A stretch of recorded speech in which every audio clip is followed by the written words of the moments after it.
काम की बात कर लेते हैं। काम की बात क्या है? देखो अब स्कूल चालू हो गए।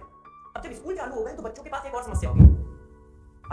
बच्चों के पास एक और समस्या होगी क्या कि सर हम स्कूल भी कर रहे हैं और कोचिंग भी कर रहे हैं, तो इसमें थोड़ा सा बैलेंस करना बता दीजिए। ये बात मैं इसलिए कर रहा हूँ, बहुत सारे बच्चों के मैसेज मेरे पास आए कि सर आप क्लास में एक बात को डिस्कस कर दीजिएगा। मैंने कहा क्या बेटे?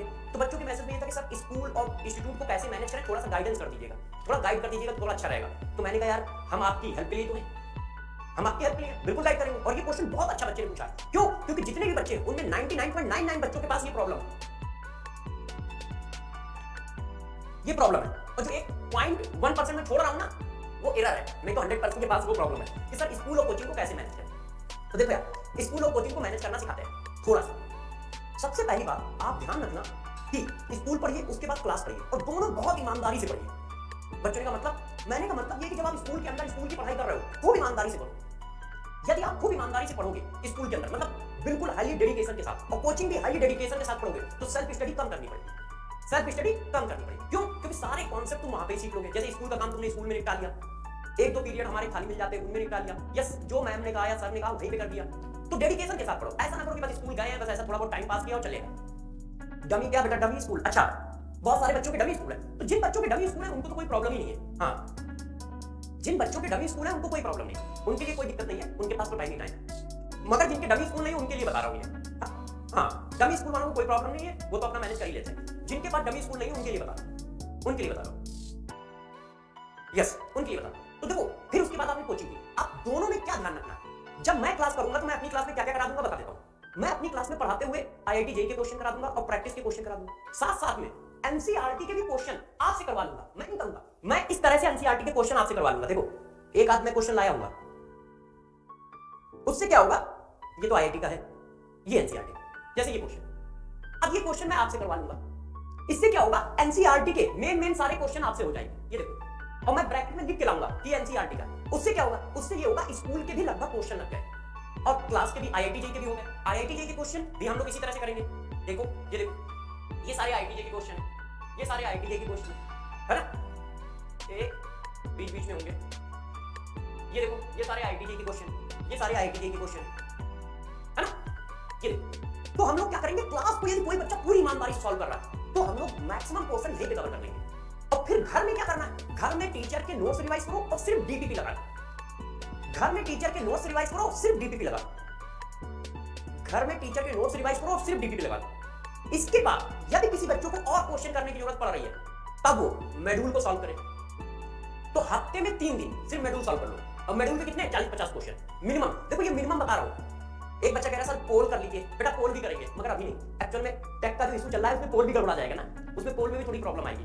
तो पोल भी करेंगे, क्वेश्चन में भी आंसर तुमसे पोल में ही पूछा करेंगे। जैसे मुझे पता चलेगा कितने बच्चे सही आंसर दे रहे हैं, ऐसे भी पता चलता है, मगर वैसे भी पता चलेगा। तो पोल जो है 1-2 दिन बात करना स्टार्ट करेंगे, जरा टेक वाले इशू थोड़ा सॉल्व हो जाए। इसी वजह से टाइमिंग थोड़ी सी चेंज हो रही है। जैसे हम लोग को ये पता चले किस बैच की मेजर प्रॉब्लम आ रही है, किस बैच की वजह से जरा दिक्कत आ रही है ना, तो पोल भी किया करेंगे। अच्छा देखो, किसी बच्चे ने कहा सर मेरे पास मॉड्यूल नहीं है, तो एक तो आप PW का मॉड्यूल मंगा लो। यदि मान लो किसी के पास नहीं है, तो आप तो जानते ही हो अलग से सबके लिए हाजिर है। तो आप ऐप पे जाओगे ना, तो ऐप पे लाइब्रेरी है, लाइब्रेरी में मॉड्यूल का PDF पड़ा है।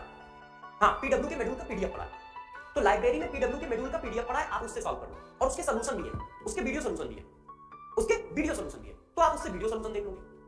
तो इसमें निकल के क्या है? निकल के क्या है कि किसी चैप्टर में 4000 क्वेश्चन करना है, किसी चैप्टर में बच्चा 300 क्वेश्चन कर रहा है, हर चैप्टर में लिमिटेड क्वेश्चन।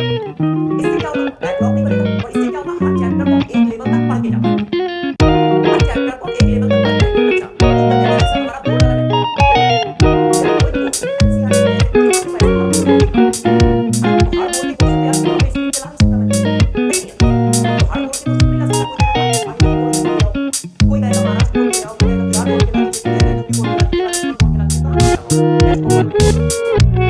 कोई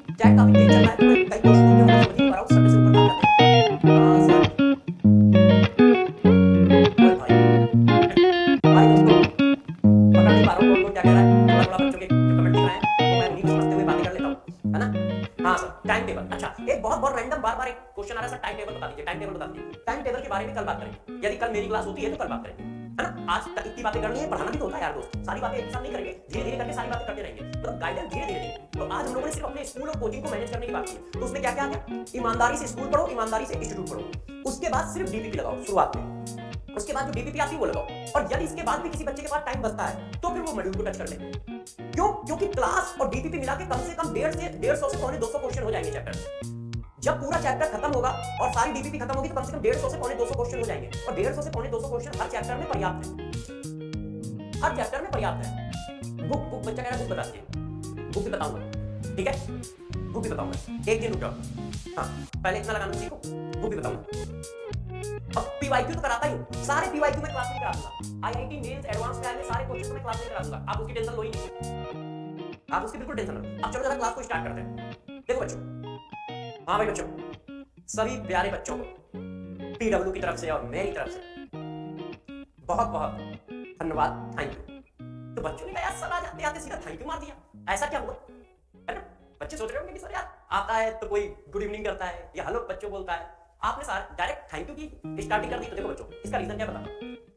आप सभी बच्चों को अब तक ये इंफॉर्मेशन मिल चुकी होगी कि दिल्ली सरकार के मुख्यमंत्री श्री अरविंद केजरीवाल जी ने अपने अलग सर को, ठीक है, एजुकेशन एक्सीलेंस अवार्ड से नवाजा है, और ये अवार्ड आप जानते हैं किसको मिला है, आप, ये अवार्ड किसको मिला है, आप, क्यों, आप लोगों का प्यार ही है जिसकी वजह से हम लोग समाज में इस एजुकेशन को फैला पा रहे हैं।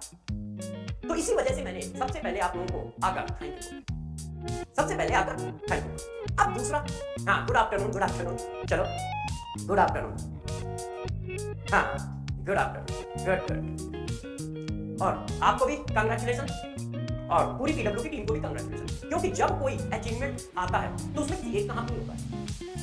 आप कहां, टेक टीम कहां, ठीक है, बाकी जो मैनेजमेंट की टीम है उनका हाथ है, जो स्टूडियो का मैनेज करते हैं जिसकी वजह से इतनी अच्छी क्लास हो पाती है उनका हाथ है, फिर हम लोगों का थोड़ा सा हाथ है। तो इन सभी लोगों को मेरी तरफ से और मेरे प्यारे बच्चों की तरफ से वेरी वेरी थैंक यू, है ना। अब क्लास के ऊपर आ जाते हैं। Okay okay okay, good good.